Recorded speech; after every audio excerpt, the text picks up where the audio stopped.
Ladies and gentlemen, Real Madrid has beaten Rayo Vallecano 2-1 and quite a fair and equal game. Rayo Vallecano, statistically speaking, have been more dominant. They had more possession, they had more shots, but out of their 20 total shots that they had, only 6 was on target. Of course, even the goal that they scored was not on target. It hit the bar and went in.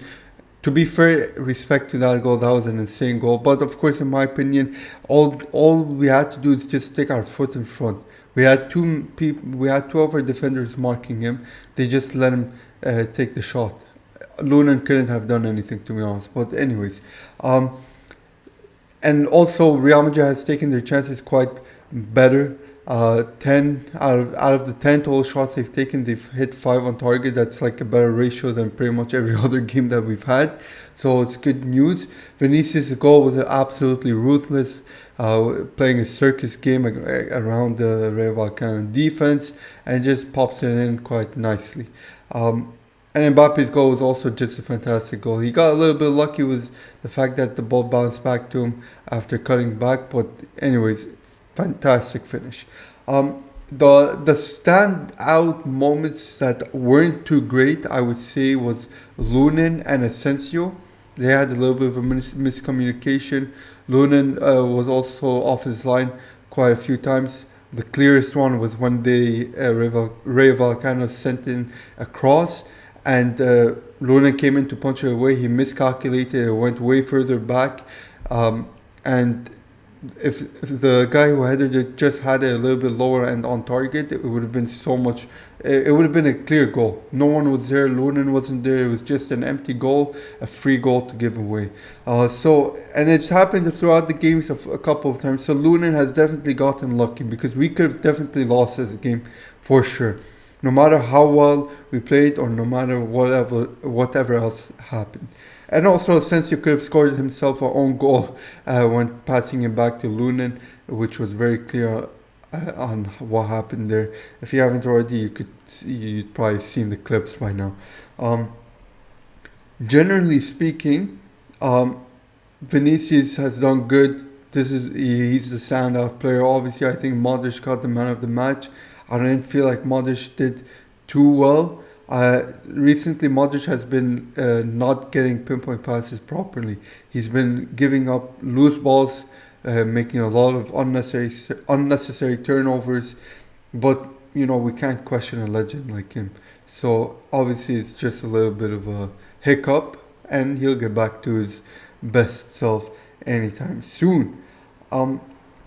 Also, speaking of stats and all of that, Real Madrid are currently tied in second. Currently tied on points, but are second because they're behind on goal difference versus Barcelona. Of course, Barcelona have a game in hand. Of course, after after postponing the game against Osasuna due to the situation that happened. Unfortunately, may their doctor rest in peace. And yeah, we're gonna have to wait and see what happens. We're currently second. Atletico Madrid lost their game to Getafe 2-1. We had a solid game. Funny enough, in our last 3 games, all the results have been 2-1. 2-1 loss against Betis, 2-1 win against Atletico, 2-1 win against Rayo Vallecano. Now we're facing off against Atletico Madrid again in the round of 16, second leg of the Champions League. The team is in good shape. Fede Valverde had some good time to rest, of course. Camavinga, I don't think he's doing good at all. Camavinga, Tchouaméni, these two guys, they just gotta fix themselves up ASAP before the season's over, or else some negotiating is gonna be happening with some other clubs. They might gotta have to go. Camavinga, yes, he's been injured quite a few times, but he's had enough time by now to get back to his old self. Unfortunately, we didn't have Rudiger because of the flu. Hopefully, we'll have him back for the Atletico Madrid game. Honestly, I'm happy. I'm satisfied with the game. We were kind of slow in the beginning. We turned the ball over many times by giving loose passes. Our pass accuracy wasn't that great at some points. But overall, I think if we played more of a build-up, where we used to play a little bit of a more slow build-up when we were trying to attack. But now we're like, okay, long balls, out on the wing, passing in. No, we're not seeing more of the. All right, let's control the ball. Let's get the ball moving. We don't necessarily have to instantly attack, but let's hold on to the ball, get the ball moving, get them to press on us, get them to chase the ball a little bit, and find some open spaces, and then make the run. We're not seeing any of that.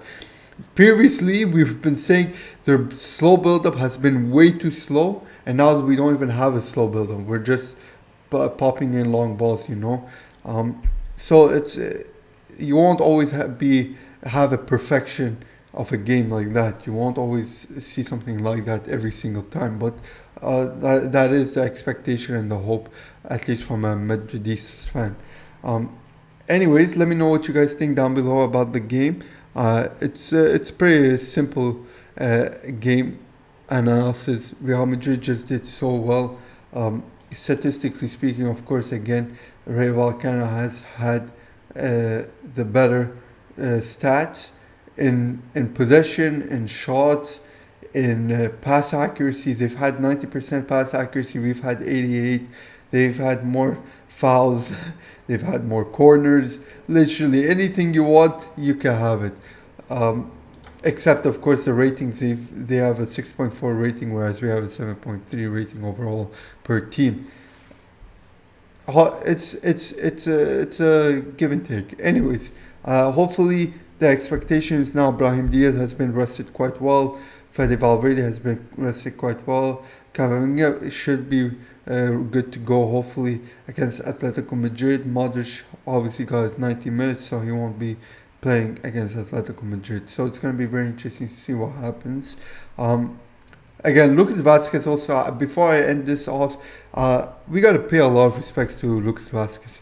Brother is having so much fun on the field, doing skill moves, doing fake passes, fake back heels, step overs, flicks, and flicks over the players. I respect that so much. You know what that reminds me of? That reminds me of the old Marcelo, when he used to do skills, he used to do the fakes, he used to do the fades, all of those stuff. It's wonderful to see that from Lucas Vazquez. I personally hope to see more of that happening. Especially in this game, we've seen a lot of skill moves being used, back heels, tricks, step overs, and all of that. It's wonderful. Of course, if we amount all of the skills that have been achieved in this game, they never amount to the ones like Neymar, Ronaldo used to do. So. But we'll take what we can get with the new generation of football, and yeah, let me know what you guys think down below in the comments. Make sure to join my Discord server if you want to hop in, have a chat, whether it's about my content, whether it's just a chat, or whether you want to hop in when I'm doing my live reaction of football, which will be on Atletico Madrid very shortly. Yeah, and follow my Instagram, like, subscribe, share, comment. You guys know the drill. I guess I'll see you guys on the next one. Take care, and bye-bye.